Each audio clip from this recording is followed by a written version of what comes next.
if we get into the more details about the yoga, it's the tradition or the practice started from India almost 5,000 years ago, and it is the gift from our India to all over the globe. It has been spreaded from India to all parts of the globe. All the countries have been considering it as a gift from India. Okay. If we get in more detailed into the yoga is divided into 8 parts, means 8 limbs, called Yama, Niyama, Asana, Pranayama, Pratyahara, Dhyana, Dharana and Samadhi. Okay, అంటే మనం ఎక్కువ డీటెయిల్గా వెళ్తే యోగా అనేది 8 parts మొత్తం.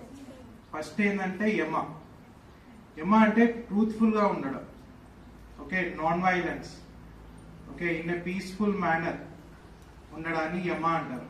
Next ఏంటంటే నియమ means self డిసిప్లిన్గా ఉండడం, ఓకే, మన పనులు మనం కరెక్ట్గా చేసుకోవటం, అది నియమాలో కవర్ అవుతుంది. Next Haasan. The total main aim of the yoga is for physical and mental well-being. అంటే ఫిజికల్ గా గాను మెంటల్ గా గాను స్ట్రాంగ్ గా లేకపోతే ఫిట్ గా ఉండడానికి మనం యోగా చేస్తాం. ఓకే, ఆసనాస్ మీన్స్ మనం ఒక్కొక్క పోస్టర్స్ చేయడం వల్ల మనం ఫిజికల్ గా పర్ఫెక్ట్ గా ఉంటాం, హెల్తీగా ఉంటాం. Next pranayama means breathing exercises, అంటే ఒక ముక్కు క్లోజ్ చేసుకొని ఇంకోటి రిలీజ్ చేయడం, అలాంటి కొన్ని ఎక్సర్సైజెస్ ఉంటాయి, ఆసనాస్, అవి ప్రాణాయామంలో కవర్ అవుతుంది. దాని యొక్క బెనిఫిట్ ఏంటంటే మనకి స్ట్రెస్ కానీ లేకపోతే యాంగర్ కానీ కోపం కానీ తగ్గడానికి మనకి చాలా హెల్ప్ఫుల్ అవుతుంది. నెక్స్ట్ ప్రత్యాహార ఏంటంటే మన సెన్స్ ఆర్గన్స్ నుంచి మనకి విడ్రోవల్, మీన్స్ చిన్నప్పుడు మనకి చాక్లెట్ చూసినప్పుడు తినాలనిపిస్తుంది, లేకపోతే టాయ్స్ చూసినప్పుడు, కార్టూన్స్ చూసినప్పుడు మనకి చూడాలనిపిస్తుంది, కొనాలనిపిస్తుంది. కొంచెం పెద్ద అయినాక వెహికల్స్ మీద అవుతుంది, ఇంకొంచెం పెద్ద అయినాక ఇల్లు మీద అవుతుంది. ఓకే, మన ఇంట్రెస్ట్ అనేది ఎప్పుడు మారుతూ ఉంటుంది. సో ప్రత్యాహారాలో ఏముంటుందంటే మన సెన్స్ ఆర్గన్స్ ని మన కంట్రోల్లో ఉంచడాన్ని ప్రత్యాహారాలో కవర్ అయిపోతుంది. నెక్స్ట్ ఏంటిదంటే ధరానా ఏంటంటే మనం ఏదన్నా పని చేస్తున్నామంటే దాని మీదనే 100% కాన్సన్ట్రేషన్ పెట్టడం.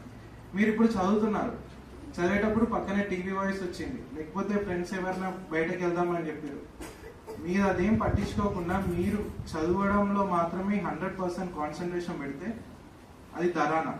నెక్స్ట్ ధ్యాన అంటే మెడిటేషన్ లో ఏం కవర్ అవుతుందంటే, మెడిటేషన్ వల్ల ఉన్న బెనిఫిట్స్ ఏంటంటే మనకి గుడ్ థింకింగ్, మంచి థింకింగ్ చేయగలుగుతాం. హెడ్ అనేది చాలా క్లియర్ గా ఉంటుంది. మనకి కరెక్ట్ టైంకి, చాలా మంది నిద్ర రాకుండా బాధపడుతుంటారు, వాళ్ళకి కరెక్ట్ టైంకి నిద్ర వస్తుంది. అందరు అనుకుంటారు కాళ్ళు పెట్టుకొని ఇట్లా కూర్చోవడమే కదా దానివల్ల బెనిఫిట్స్ ఏందని. దానివల్ల మనకి ఎటువంటి రోగాలు కూడా రాదు. నెక్స్ట్ ఏంటిదంటే మనకి ఫిజికల్ గా కూడా చేంజెస్ వస్తుంది, మన బ్లడ్ ప్రెషర్ కంట్రోల్ అవుతుంది, షుగర్ కంట్రోల్ అవుతుంది, అలాంటి చాలా హెల్త్ బెనిఫిట్స్ అనేది ఉంటుంది. నెక్స్ట్ ఏంటిదంటే సమాధి అంటే జ్ఞానోదయం పొందడం. ఇప్పుడు మెడిటేషన్ నుంచి